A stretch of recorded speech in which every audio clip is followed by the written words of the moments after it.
afternoon, folks. Welcome back. It's John Pettipas. Right now it's 20 minutes before 1 o'clock, noon hour, Sunday, the 26th day of June 2022. And I'm listening to Fox News Sunday and Stacey Abraham.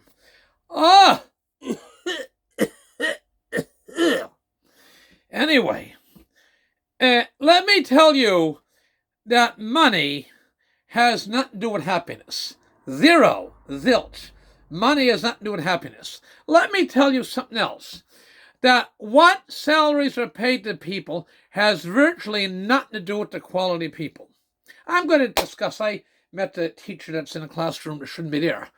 Wonderful police officer in Brunswick told me half the teachers in Nova Scotia, half the teachers in school shouldn't be there. Didn't just say Nova Scotia, shouldn't be there. This one shouldn't be there. Her husband was a former cabinet minister. In fact, when he was Minister of Finance, I'm certain Michelle voted against the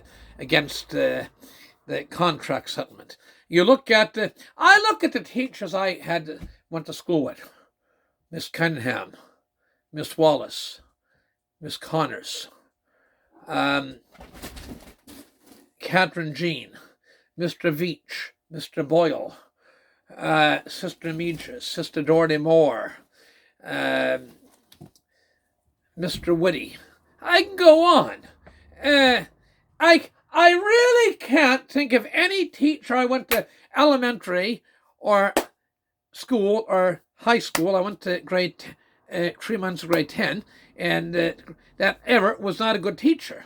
Nowadays, it's sad to say, there's more bad teachers out there than good teachers.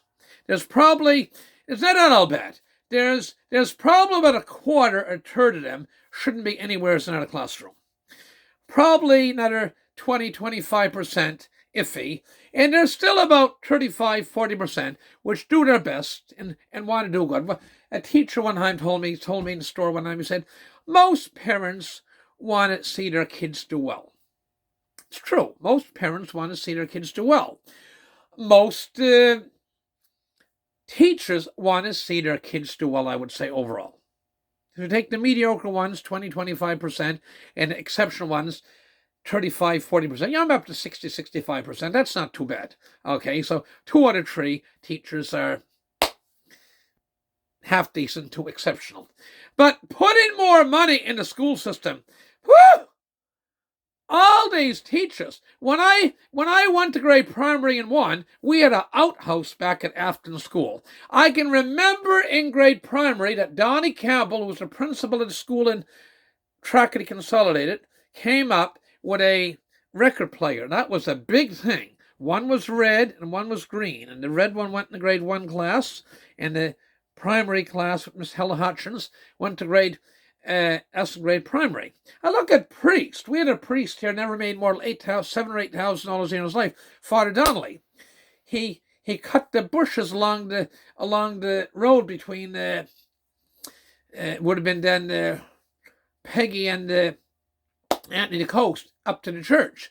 Somebody went along with a machine, did a half-assed job and nodded him. Father Donnelly was out there on a hot day with his ball cap on backwards and the sunglasses on, a sweaty t-shirt, suspenders. He's a bit of heart trouble, cutting with a hatchet those trees. You take some priests, and not all. You don't go into priesthood for get rich, but all the expenses are paid. So if you're there at today's salary making whatever, I think $23,000-25,000 a year, and everything's paid for from the lock the ice or every speck of groceries goes to your mouth. There's some priests not like that. We've one little priest in a neighbouring parish that I'm told pays his own vehicle. He's doing 3 parishes, okay, and he pays his own vehicle. Okay, so that's a great help for the parish, and he just feels right about doing that. It's not unique. I can look at public traded companies. I can look at a major public traded food retailer, and a gentleman that worked with Mr. Sobey never made $600,000. To you or I, sounds like a lot, but look at what they're making in Loblaws or Dominion stores in the go or Costco. $600,000 is the most that man, I'm told, ever made, and the son of one of the grandsons of the founder came along, and he was paid millions. What the hell? I think it was $4 or $5 million. And he made some bad deals, and the stock price went down to a third of what it was. Cost the family over half its fortune on paper. Okay, so there's nothing. Money does police. Stacey Abrams talking about police. I did mention the police the other day. Again, RCMP policing and mass casualty in Portapeak. And I made a comment. I was sitting in a barber shop in Port Oxford, and the gentleman is retired now, said, RCMP I retired from was not the RCMP I joined and spent 30 years with. Okay? The problem when you pay more, you attract the mediocre. You attract the mediocre. If you want to improve schooling in Nova Scotia right now, you cut the salaries. You wouldn't have to fire anybody. Cut the salaries in half. Not a popular thing to say. Cut the teacher's salary in half. Michelle, she's out of there.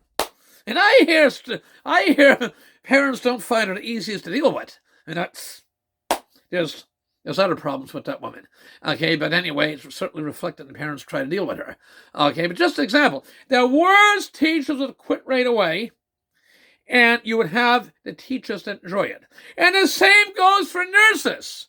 And the same goes for doctors. Okay, I've a guy, what is he? He's CEO of a neighboring municipality. I phoned him twice in the last 3 Fridays. He's never there on Friday. So he's making about 140 grand a year for 4 days of work a week. Ridiculous. Ridiculous. Now, the town of Mulgrave. Somebody made the comment, number of people working in the town of Mulgrave in office. And the lady is not one to make off-color comments, said Alfred Hattie ran the town with himself and a secretary, and I think they might have had a town cop and one more employee. It was 3 or 4 people. Okay, Alfred Hattie with one arm. The poor man suffered from polio, and they had a secretary, and there might have been a town cop and 1 public works man, and they had 4 people around that town. And now they have many times that, and they only have about literally almost only 1/3 the population. So big salaries draw bad people. And I said money doesn't buy happiness. There's a case of the Shermans in Toronto, and the family was just desperate, Honey and her husband, to prove that they didn't commit suicide. And the police report came out. They died of ligature neck compression. Ligature neck compression. In other words, they hung. Okay, so if somebody breaks in, they don't hang people. There was a mansion, I think it was a Rosedale mansion. Don't quote me that one. It was a mansion in a prominent part of Toronto. I think it was Rosedale. And had security cameras everywhere. Nobody broke in the house. Okay, they weren't murdered.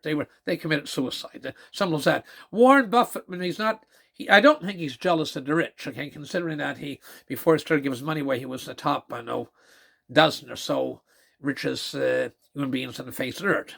And he said just as happy to give money away. So he wants to have it all given away by the time he dies. And charity is given to who must dispense it within 20 years of his death.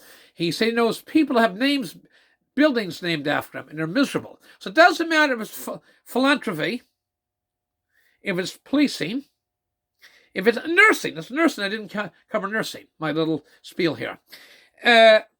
These wonderful continuing care, CCA, continuing care assistants, they were given a big raise. That was fine. They deserve it. They worked very hard.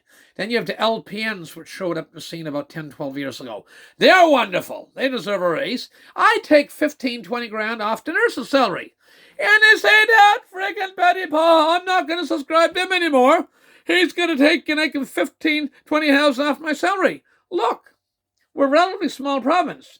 You don't like a new salary reduced? Instead of making 75, 80 grand a year, you're going to have to scrape by on 60 or 65,000 a year? Tough. You can leave, sell your house and go to Ontario. You can buy a nice house up in Ontario for $1 million, $1.25 million. You can just to have $1 million mortgage after getting even a $250,000 house was quite extravagant in Nova Scotia. So it doesn't matter if it's philanthropy, private businesses, nurses, doctors, police, all the same. High salaries do not attract good people. And nobody will ever tell me otherwise. High salaries do not attract good people. And that's the fact. And we're coming up some tough times in this country here. And there'll be a day when government and industry will have to pay less, not more. So I'm going to title this Less is More. I'm going to type my video Less is More. With that, I'm certain this video will cause lots of discussion. It's John Pettipas wishing you all the best. God bless. If you want to be happy, pick a job you enjoy. Never do something for money or you'll be miserable. Pick a job you enjoy. Thank you very much. All the best. God bless again. Thank you.